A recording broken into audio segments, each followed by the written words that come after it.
And we're all right, welcome back everybody to St. Pete Live. We are sitting here pre-race day at the Firestone Grand Prix of St. Petersburg, having a great time. Art Edmonds joined with Mike Straka, and of course, there's a lot of stuff that goes on around these races, around any sporting event, right, Mike? That's correct, yeah. Especially when it comes to wagering. And fortunately, we have our expert, Erik Kuselias. Erik is joining us right now via Zoom. Erik, can you hear me, buddy?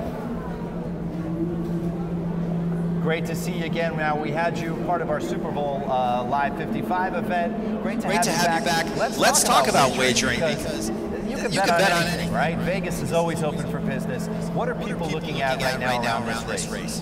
All right, all 24 drivers are on the board, and we do this. We don't do this by team. We do this by driver. So it's literally the 24 drivers. We list them. They have odds, and you can play it. The guy on the pole, Colton Herta, he is the betting favorite, and he has the shortest odds. That's what we call it. We don't call it the favorite because he's not more than 50% to win. He's either the betting favorite or has the shortest odds. He's plus 250. So 29%, that's the favorite, if you want to say it that way. But the betting favorite is Colton Herta, who's on the pole, the 21-year-old American. And are people doing a lot of the betting from home? Are they actually in Vegas doing this? How does it work? It's great. Right now, basically every house that you can bet anything, if you want to bet football, baseball, basketball, they now are right here with us in the Tampa Bay area, for the Grand Prix of St. Pete. So if anywhere that you would normally make your wagers, anywhere that you normally play, you can now play this event as well. And I'm understanding that they may have some in-race wagering. So these odds may change during the race. So if there's a driver that you like how he started, or maybe a driver that you go, I don't like how he started, but I think he's going to come from back in the pack, you can play that during the race and ultimately get a better payday. And are you following this? Who are your favorite drivers right now? Well, look, I like the local guy, right? And first of all, Sebastian Bourdais, hometown track, he's a two-time winner. I know there are a couple of things that you don't particularly like, but that's why the odds are so low. He's plus 1,000, 9%. I think that's good value there. And Joseph Newgarden, look, you guys won the last, very good in our area. Didn't have a good start last time out, 23rd. But if he gets his car right, that's a guy that down the stretch I trust. And at plus 300, he's good value as well. Fantastic. Now, people bet on the weather conditions. I mean, let's get silly. What can't you bet on? Way the houses have done this is they're basically just putting up the drivers and then allowing you to rebet drivers during the race. Because this is the type of thing where they're moving around so much, and St. Pete gets this once with the weather and that kind of stuff, they feel like maybe they wouldn't have an edge. I talked to my folks who make the book, and they said, look, we're just going to stick to the drivers in this one because right now we feel like we're giving too great of an edge if we start doing driver parlays and weather and stuff like that because we don't know enough about it. And guys like you and I know more about it than they do. And let's jump off the track for a second here. Let's talk football because that's the last time that I spoke with you.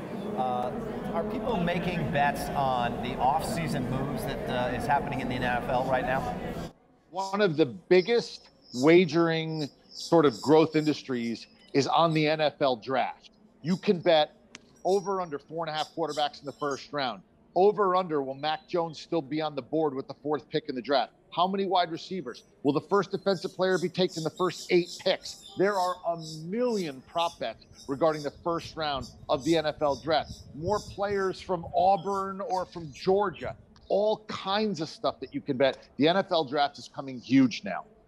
Well, there are definitely winners out there right now. We always know that Tom Brady, he's not competing in anything right now, but he definitely won because he woke up next to Giselle. I thought I won because I got to wake up and see your smiling face. Oh, right, yeah. Right, I feel the same way about you, my friend. Listen, Erik, thank you for giving us such great insight on the race and all the wagering that's going on. We've got so many things happening here. It's such a diverse event. We're talking about racing. We're talking about film and TV. We're talking about St. Petersburg in general. And right now, we're going to talk a little bit about a guest that's going to join us right here. So I'm going to say goodbye to you right now. Erik, thank you. We'll see you at the next event.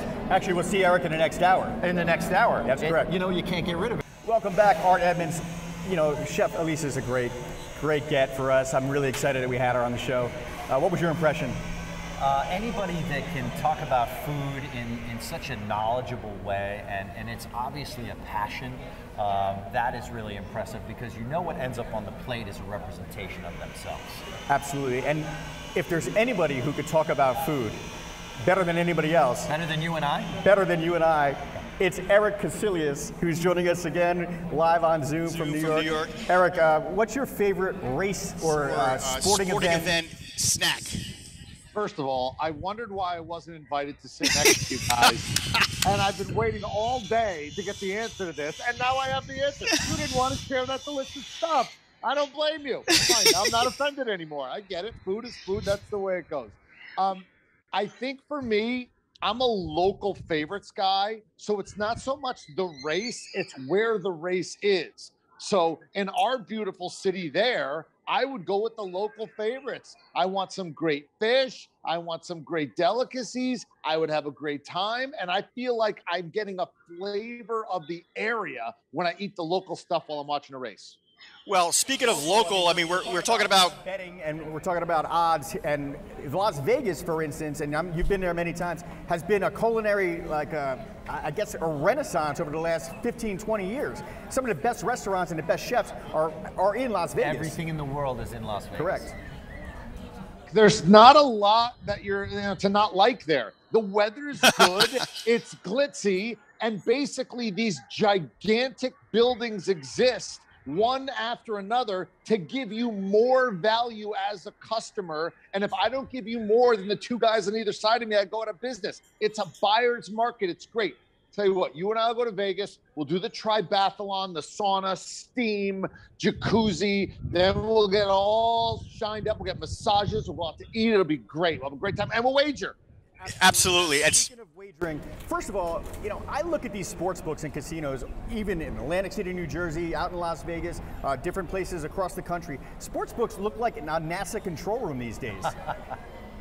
Yeah, look, it's now algorithms, right? Because the public is smart and people have information.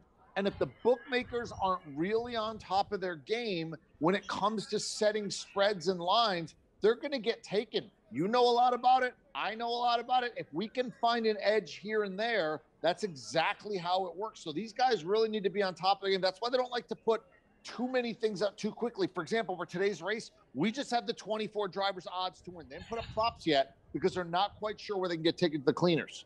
Well, as Art and I and you, Erik, know, in the television world, the big advertisers, make the world go round. And for a long time, it was pharmaceuticals, and then it was liquor, but we didn't know how to do liquor, so liquor was just late night. But all the ads I see these days are for online betting companies, and they've literally taken over ESPN, Fox Sports. Every time I tune into or UFC fight, anytime I tune in, I see DraftKings, I see all kinds of online betting. How has that changed how people are making their wagers? Well, there's now, look, when the Supreme Court said, hey, it's now legal, they opened the floodgates. And now we're sort of, running through trying to find our seats. It's like when they opened Disney and you get those, first 500 people, 1,000 people, 2,000 people, they go running through the parks. And then eventually the lines sort of settle in and everyone knows where they're going. We're at the part now where we're running through. So everybody's just trying to grab as much market share as they can because it's happening so fast, so quickly, and it's so new and it's so exciting. Everybody's throwing all their money back into advertising to try to sort of capitalize and become the Microsoft or Apple or Coca-Cola or McDonald's of the gambling industry. Well, before we get too much off point, before I let you go, who's the favorite to win the St. Petersburg Grand Prix of St. Petersburg today?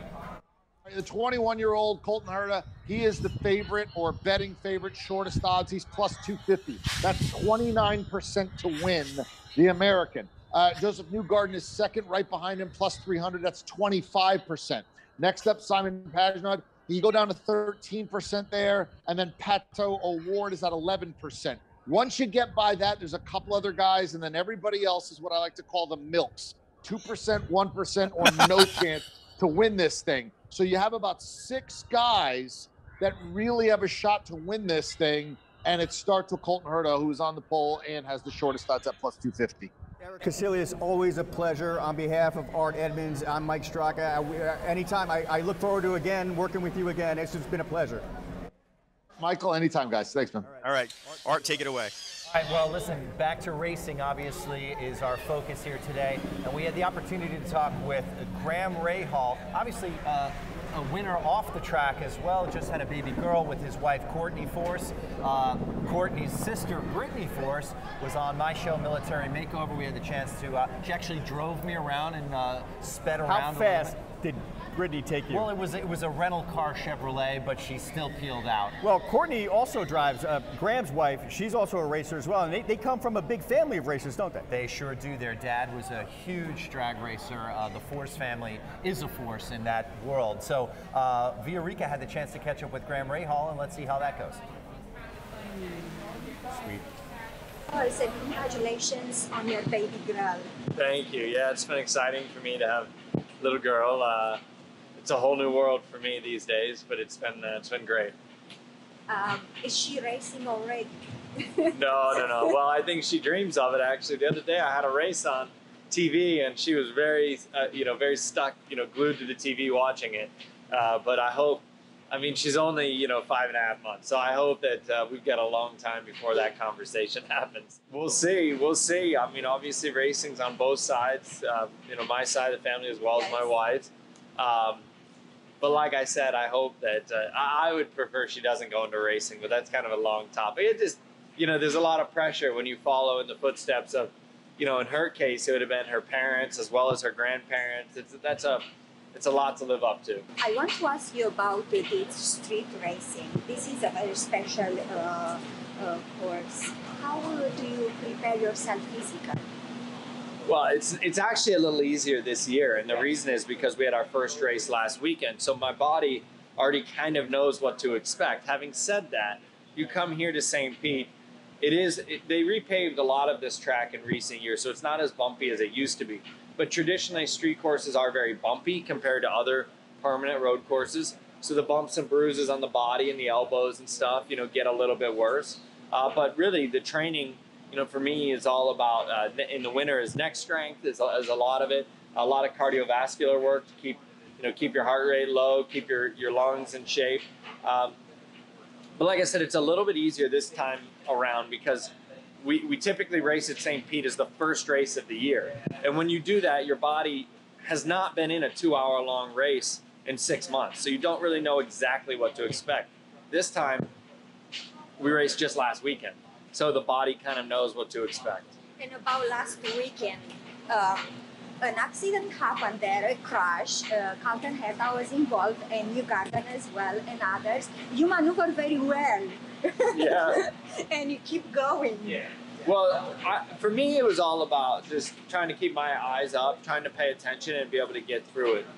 I knew that I expected an accident to happen. I thought that it would because I thought that the opportunity, first race of the year, there's a lot of adrenaline going and everything else. I thought that the opportunity for an incident to happen was very high. The biggest thing you have to do is obviously pay attention and make sure that when you see the accident, see the smoke, you lift and kind of get prepared for it. And we were fortunate to be able to do that. A few words for our fans, because I'm sure they love you very much and they want to hear a few words only from you. Well, yeah, no, I'm excited about this year. I've always been very appreciative of all the support that we've gotten. It's going to be a challenging year. It's ultra competitive in Indy Car racing right now. I don't see that changing anytime soon, but we do appreciate the support.